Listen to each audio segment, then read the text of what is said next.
మోహన్ భగవత్ కూడా ఒక మాట మాట్లాడండి. ఏంది? గాంధీ హంతకుడు శాకాహార మాంసాహార. ఇది మనం క్వశ్చన్ వేస్తున్నాం. మాంసాహారంతో హింసా లక్షణాలు వస్తాయని ఆర్ఎస్ఎస్ చీఫ్ మోహన్ భగవత్ అదే ప్రోగ్రాంలో అన్నాడు. మాంసాహారం తింటే హింసా లక్షణాలు వస్తాయి. మన పూర్వీకులు ఏం తిన్నారా? పప్పు కూరగాయలు అవి వండుకొని తిన్నారా? జంతువులు ఆది మానవులు మన పూర్వీకులు అంటే మనం ఆది మానవుల నుంచిలే వచ్చినాం కదా. అప్పుడు ఏం తిన్నారు మరి?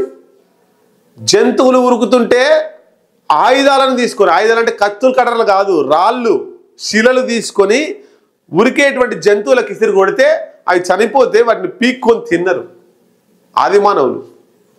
మనుషులాలే, మన పూర్వీకులే. ఆ తర్వాత కాలక్రమేణా అగ్ని లేదా అగ్గి కనుగొనబడిన తర్వాత, ఈ ఇరుసు లేదా చక్రం కనుగొనబడిన తర్వాత ఈ వంటకాలన్నీ కూడా రకరకాల రూపులు మార్చుకుంటూ వచ్చేసినాయి. మాంసం తింటే మరి హింసా లక్షణాలు వస్తాయి అన్నప్పుడు ఆర్ఎస్ఎస్లో చేరిన వాళ్ళు మాంసం తినడం లేదా? బీజేపీలో ఉన్న వాళ్ళు మాంసం తినడం లేదా? మాంసం మొదట మీరు తినడం బంద్ చేసి ఆ మాట మాట్లాడరు.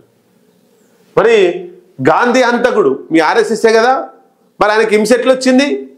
మాంసం తినడం వలన వచ్చిందా? మరి మాంసం తిన్నోని మీ దాంట్లో ఎందుకు ఉంచుకున్నారు?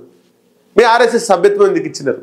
మీ నాయకుడుగా ఎందుకు కొనియాడుతున్నారు? ఇప్పుడు హింసా లక్షణాలు ఎవరికి వచ్చినాయి? హింస ఎవరు చేసిర్రు? గాడ్సేనే కదా చేసింది.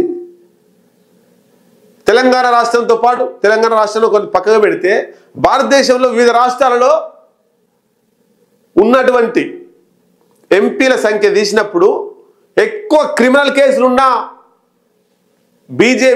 ఎంపీలు ఎవరంటే బీజేపీలో ఉన్నారు కదా.